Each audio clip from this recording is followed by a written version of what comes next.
We did exercise 3.2। तो अब हम मूव करते हैं एक्सरसाइज 3.3 की तरफ। क्वाड्रेटिकल्स।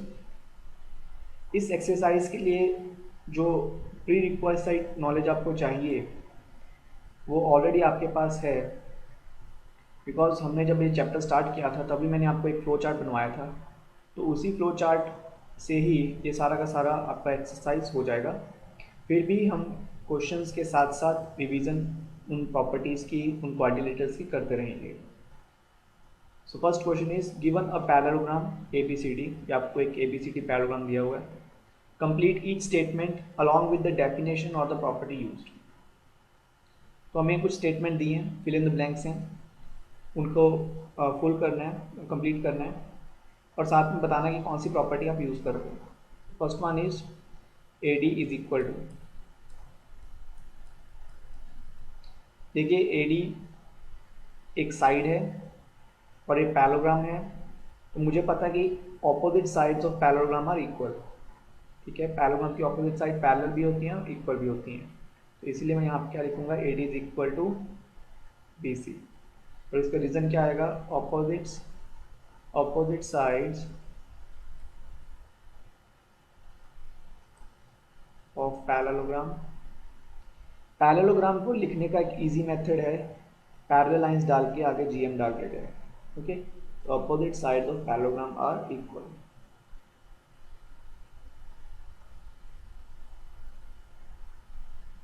सेकंड देखिए, angle DCB.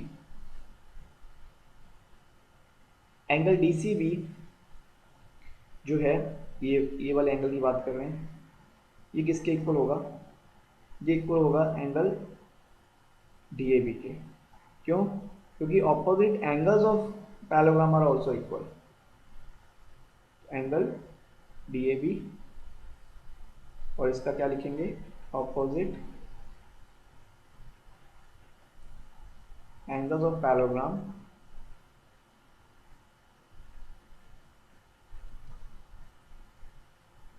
Are equal. Next, third, OC equals. OC देखिए, यहाँ पर जो ओसी है वो इधर से लेके इधर तक एक लाइन सेगमेंट है। तो ये इक्वल किसके होगा, ओ ए के। इसका रीज़न ये है कि इसे हम बोलते हैं डायगोनल और ये भी डायगोनल है।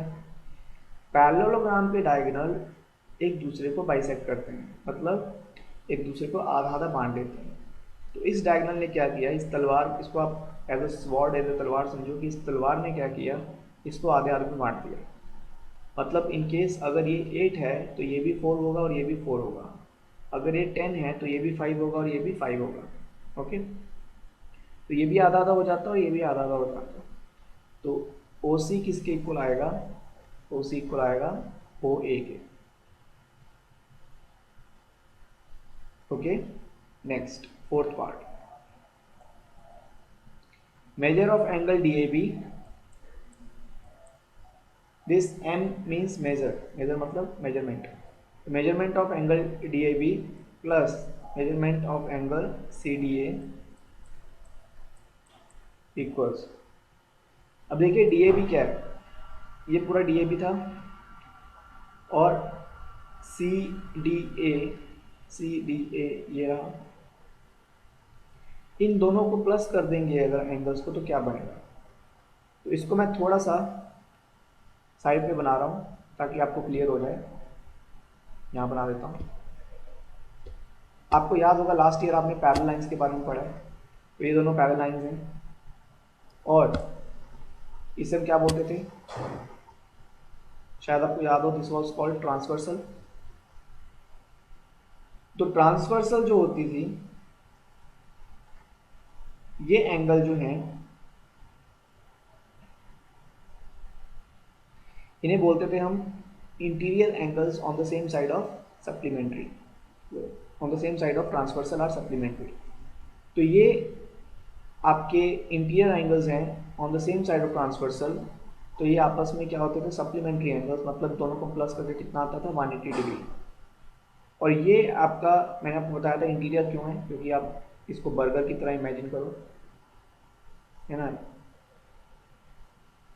तो ये बर्गर की तरह इमेजिन करोगे तो ये आपके इंटीरियर एंगल्स आपको पूरा समझाया था। एंड इसे हम को इंटीरियर एंगल्स भी बोलते थे। तो को इंटीरियर हो या आप पूरा स्टेटमेंट लिखिए, एक ही बात है। यहाँ पर भी वही हो रहा है, ये लाइन आपस में पैरेलल है, ये बीच में ट्रांसवर्सल है, तो ये एंगल और ये एंगल क्या हो रहा है, ये इंटीरियर एंगल और सेम साइड ऑफ सप्लीमेंट्री। लेकिन इसमें हम पैरेललोग्राम में लिखेंगे 180 डिग्री तो है, समझ आ गया, लेकिन हम लिख देंगे एडजेसेंट एंगल्स ऑफ पैरेललोग्राम,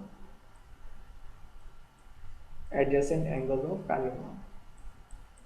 आप चाहो तो वो रीज़न भी दे सकते हो, लेकिन क्योंकि मुझे प्रॉपर्टी बतानी है तो adjacent angles of parallelogram are supplementary ये लिखूंगा मैं।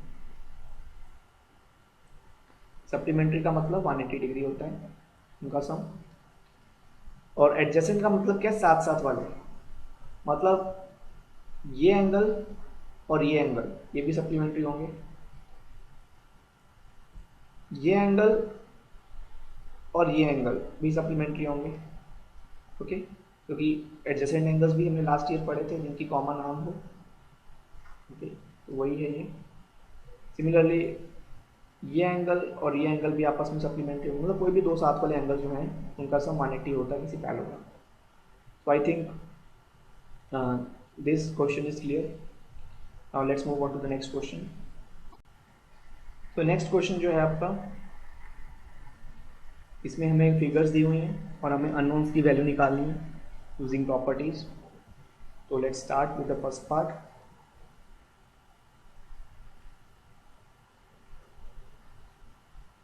हमें ABCD एक पैरेललोग्राम दिया हुआ है और एंगल B 100 डिग्री दिया है। मुझे पता है कि एंगल B और एंगल D मतलब 100 और Y आपस में इक्वल होंगे, और इसका रीज़न क्या है, इसका रीज़न है opposite angles of a parallelogram are equal.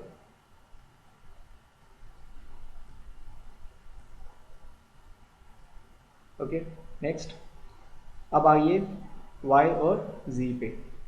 y और z हमने अभी पढ़ा है, ये सेम आर्म इस एंगल का देखो, एंगल y का ये आर्म है, और अगर मैं एंगल z बनाता हूँ तो ये एंगल z की आर्म। अब देखो ये वाली आर्म सेम आ रही है। ओके, तो ये एडजेसेंट एंगल्स हैं। एडजेसेंट एंगल्स क्या होते हैं उसकी हमने लास्ट ईयर प्रॉपर्टीज पढ़ी थी, पर वो हमने पढ़ा था एडजेसेंट एंगल्स कुछ ऐसा जिसमें कॉमन वर्टेक्स होता था, देन कॉमन आर्म होती थी, और जो एंगल्स थे वो आजू बाजू पड़े होते थे। ये भी एडजेसेंट एंगल्स हैं। यहाँ पर जब हम एडजेसेंट की बात करते हो तो एडजेसेंट का मतलब होता है साथ साथ वाले। ओके, तो ये एडजेसेंट एंगल्स ऑफ पैरेललोग्राम है, तो इसीलिए ये उससे थोड़ा अलग है। थोड़ा क्या, उससे अलग है क्योंकि ये एडजेसेंट एंगल्स ऑफ पैरेललोग्राम की हम बात करें, मतलब पैरेललोग्राम में साथ आने वाले एंगल्स। अब साथ आने वाले का मतलब क्या है कि जिसमें कॉमन आर्म शेयर हो रही हो, जैसे z और x है, x की आर्म ये हैं और z की आर्म ये हैं, तो आप देख सकते हो कि इनमें कोई भी आर्म कॉमन नहीं आ रही, तो ये ऑपोजिट एंगल्स बोले जाते हैं, और y और z इनको बोला जाएगा adjacent angles. So adjacent angles are supplementary, हमने अभी किया था कि y plus z is equal to 180 degree, और उसका रीज़न क्या है, adjacent angles of parallelogram are supplementary.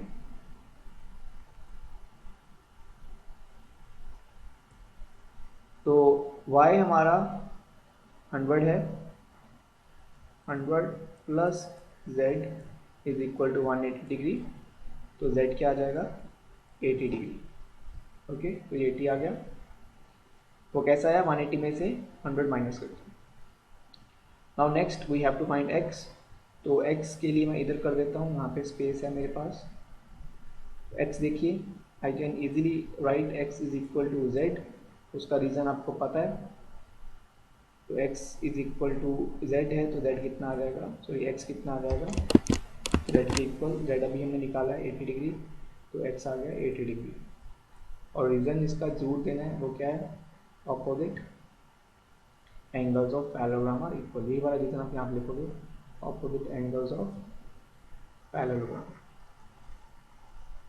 I hope आपको ये फर्स्ट समझ आ गया होगा। Now let's move on to the second part. Second part में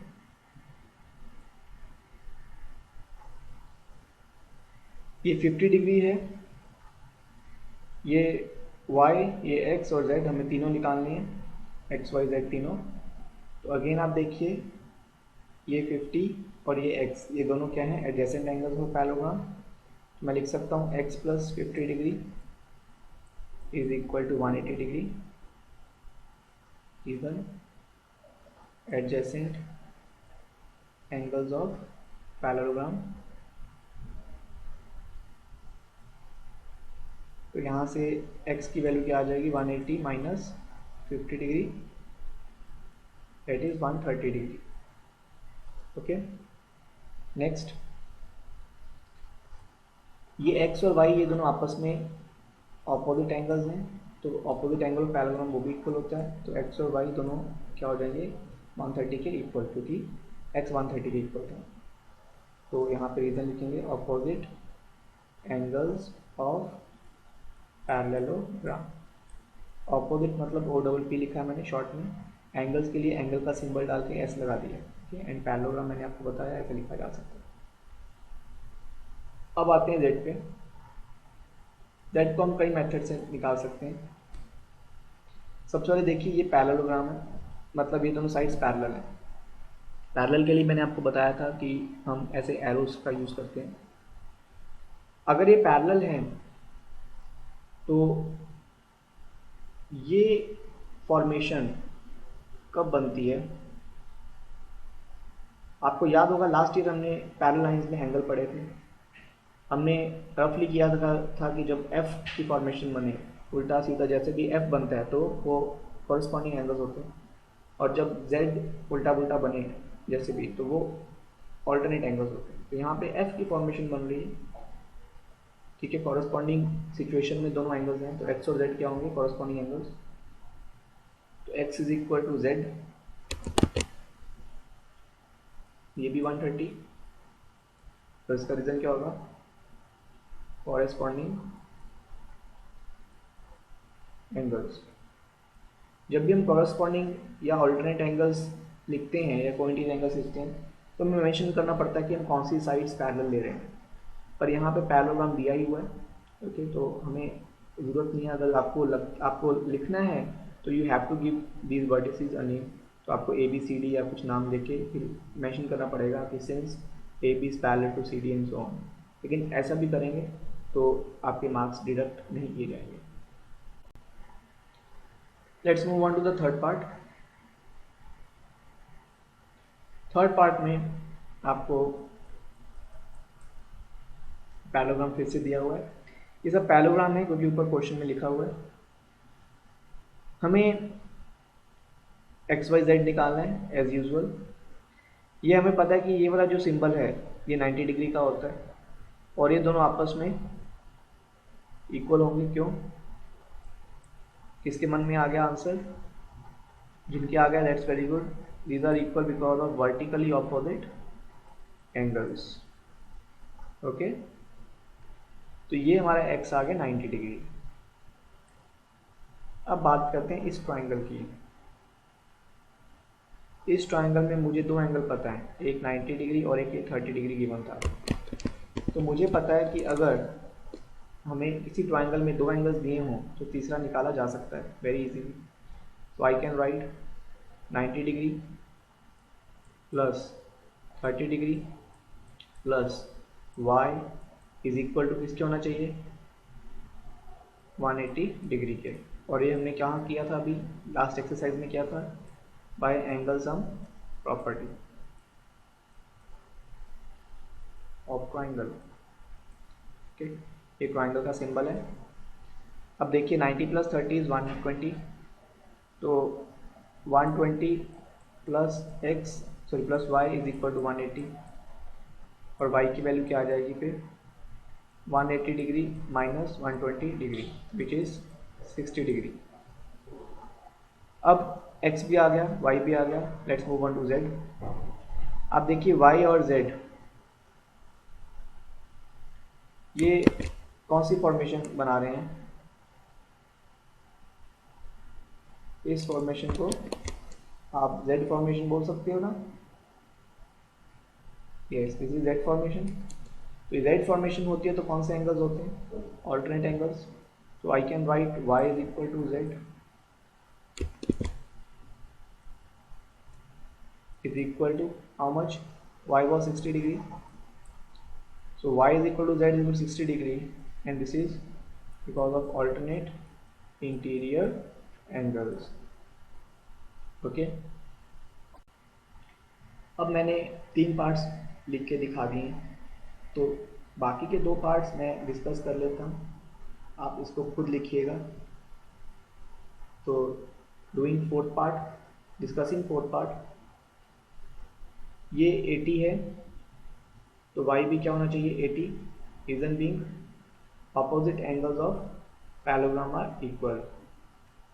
नेक्स्ट ये 80 है तो मुझे पता है कि x और 80 ये दोनों एडजेसेंट एंगल्स हैं, ये देखिए सेम आर्म इधर भी और इधर भी, तो ये वाली आर्म दोनों की कॉमन है, बेस आर्म, ठीक है, this one and this one these are common, तो ये जो कॉमन है तो इसीलिए adjacent angles of parallelogram supplementary होते हैं। तो अगर ये 80 है तो इसको कितना होना चाहिए, 180 बनाने के लिए कितना चाहिए 100, ओके, तो दिस इज 100। अब इसे देखिए z और 80 डिग्री, ये भी एक फॉर्मेशन बन रही है फिर से, ये देखिए ये z एंगल है, एंगल z, मैं इसको लाइन से बनाता हूँ, ये देखिए ये एंगल आपका, एक ये लाइन है तो ये 80 डिग्री आपका एंगल ये हो गया, और ये एंगल आपका z है ये वाला। तो आप देखिए z और 80 ये f फॉर्मेशन बना रहे हैं, मतलब ये कॉरस्पॉन्डिंग एंगल्स हैं, again they are equal, but आप रीजन में क्या लिखोगे कॉरस्पॉन्डिंग एंगल्स। सो ऐसे ही आपको खुद दिमाग लगा के देखना है कि कौन से फॉर्मेशन बन रही है, कौन से एंगल ये होंगे, वेरी इजी। अगर आपने श्यामक में अच्छी तरह से किया था, अगर नहीं किया कोई बात नहीं, अभी आप अच्छी तरह से देखिए तो धीरे धीरे आपको समझ आता जाएगा। अगेन ये पैरेललोग्राम, ये 112 है तो ये भी 112 होगा, because opposite angles of parallelogram are equal. अब हम बात करते हैं z और x की। एक चीज़, इसको हम कई मेथड से कर सकते हैं, तो मैं लगा रहा हूँ यहाँ पे z निकाल लेता हूँ पहले। ये 112 है, ये एंगल जो है ये वाला और ये वाला एंगल 112 वाला, ये दोनों एडजेसेंट एंगल्स हैं, साथ साथ में पड़े हैं। तो 112 प्लस ये 40 प्लस z, मतलब ये पूरा का पूरा ये वाला एंगल, ये मिला के कितना होना चाहिए, ऑफ कोर्स ये क्या होना चाहिए 180 डिग्री, और इसका रीज़न क्या है, इसका रीज़न है adjacent angles of parallelogram are supplementary. तो यहाँ से आप क्या करेंगे 112 प्लस 40 करके 152 आपका आ जाएगा। ये 152 आप ट्रांसपोज करेंगे, 180 में से माइनस करेंगे तो आपका z आ जाएगा। तो 180 माइनस 152, ये जो भी आपका आ रहा है, जिनके मन में आंसर आ गया दैट्स वेरी गुड, ओके। तो जिनका नहीं आया आप खुद माइनस कीजिए, तो माइनस करके आपको पता लग जाएगा कि 28 आ रहा है, तो 28 डिग्री आपका ये z आ जाएगा। अब ये 28 आ गया तो ये भी 28 होगा, और उसका रीज़न आप खुद सोचिए कि x और z ये दोनों आपस में इक्वल क्यों हैं, ओके। और तो मैंने बहुत बड़ा हिंट दे दिया आपको, ठीक है। तो ऐसे आप इनको करिएगा, बहुत अच्छा क्वेश्चन है। एग्ज़ाम में ऐसे क्वेश्चंस नॉर्मली 3-2 मार्क्स के आ जाते हैं। So let's move further. Can a quadrilateral ABCD be a parallelogram if, तो हमें कुछ कंडीशंस दी हुई हैं और वो बोल रहे हैं कि क्या ऐसा कोई क्वाड्रिलेटरल पैराग्राम हो सकता है जिसमें एंगल डी और एंगल बी 180 डिग्री हो। तो पहले तो मैं एक पैराग्राम बनाने की कोशिश करता हूँ। सो let us have a parallelogram first of all.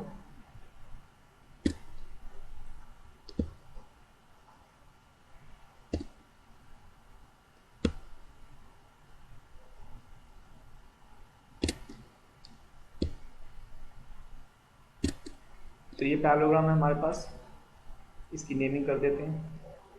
आप याद रखिए किसी भी क्वाड्रिलेटरल की नेमिंग जब भी आप करोगे तो एक तो उसको एंटी क्लॉकवाइज करना है। जैसे ये देखिए ABCD, ठीक है, ये कन्वेंशन है कि हम जब भी किसी भी फिगर की नेमिंग करते हैं तो एंटी क्लॉकवाइज करते हैं।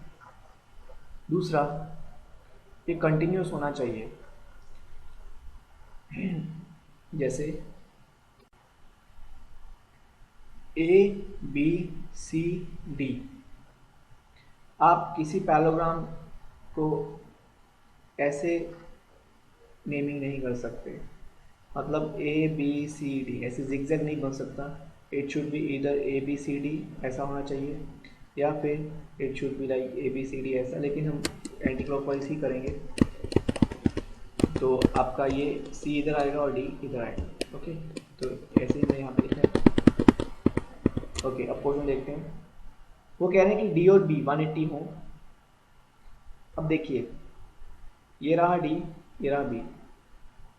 मुझे पता है D और B ऑपोजिट एंगल में, और इनका 180 होने का मतलब क्या होगा कि ये ऑपोजिट है तो इक्वल तो होंगे ही, और दो इक्वल एंगल जिनका सम 180 हो तो वो कितना होगा, वो मैं निकाल भी सकता हूँ कि angle D plus angle B 180 है, लेकिन D और B तो आपस में इक्वल है, तो मैं एंगल B को भी एंगल D लिख सकता हूँ। ये दोनों आपस में इक्वल है ना, मैं तो B की जगह D लिख सकता हूँ।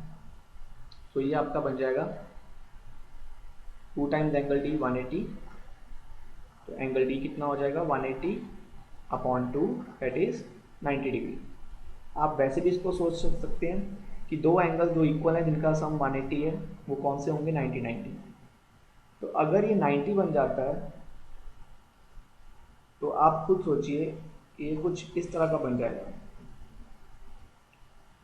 है ना। तो ये इसके कान पकड़ के अगर मैं इस तरफ ले आऊँगा तो क्योंकि इसको मेंटेन करनी है अपनी शेप, तो ये भी क्या हो जाएगा, ये इधर आता जाएगा और अल्टीमेटली आपका ये बन जाएगा। और जब ये बन जाएगा तो ये क्या बना, रेक्टेंगल। और आपने पढ़ा हुआ है कि हर रेक्टेंगल एक पैरेललोग्राम होता है। तो ये 90 बन जाने के बावजूद भी पैरेललोग्राम तो रहेगा ही, रेक्टेंगल होने के बावजूद भी पैरेललोग्राम रहेगा। तो फर्स्ट आंसर इज यस, ये पॉसिबल है कि एक पैरेललोग्राम का एंगल डी और एंगल बी का सम 180 हो। ओके, ठीक है, नेक्स्ट चलते हैं। नेक्स्ट है AB is equal to DC is equal to 8 centimetre. Next part में हमें दिया हुआ है कि AB और DC आपस में इक्वल है, AB और DC, और दोनों 8 सेंटीमीटर हैं।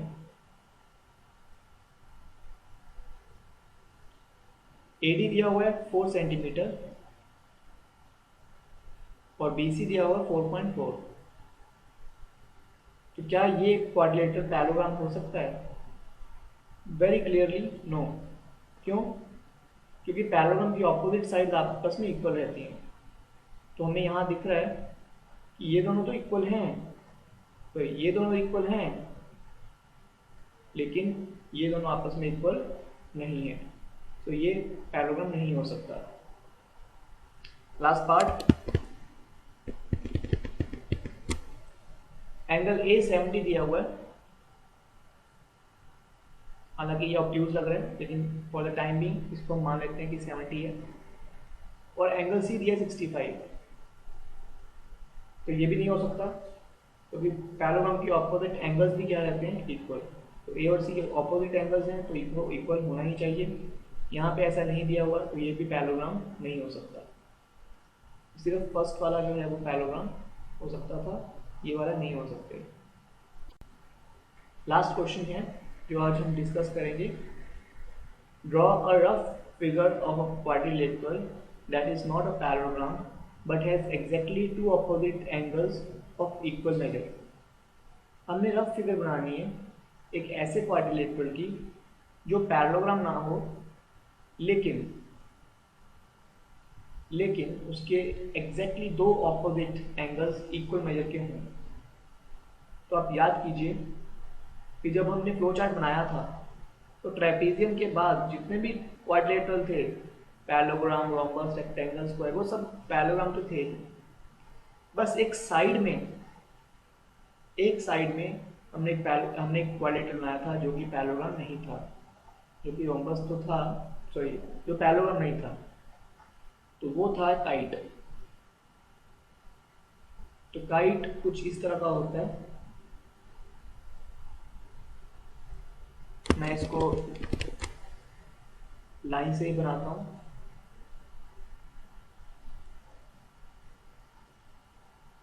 काइट बनाने के लिए पहले हम एक क्रॉस बना लेते हैं। तो ये हमारा काइट का ढांचा बन गया। अब मैं इसको ज्वाइन कर दूंगा यूजिंग लाइंस, सॉरी, इसको हम डार्क इसको रखते हैं लाइट। ओके,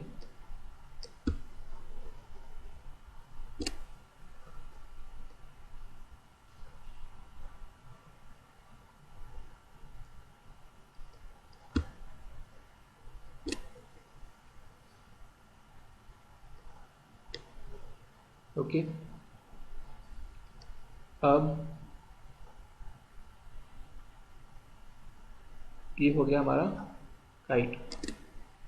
अब देखिए उन्होंने कहा है कि एग्जैक्टली दो ऑपोजिट एंगल इक्वल होने चाहिए। तो क्या ये कंडीशन फुलफिल हो रही है? ये वाला एंगल,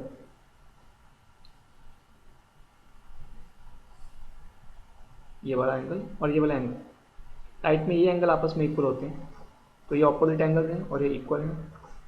तो हाँ, तो ये काइट जो है वो ऐसी फिगर है, एक ऐसा क्वाड्रिलेटरल है जो पैरेललोग्राम तो नहीं है लेकिन इसके एग्जैक्टली दो अपोजिट एंगल्स इक्वल हैं। आज के लिए इतने ही, बाकी क्वेश्चन नंबर 5 से हम नेक्स्ट लेक्चर में डिस्कस करेंगे।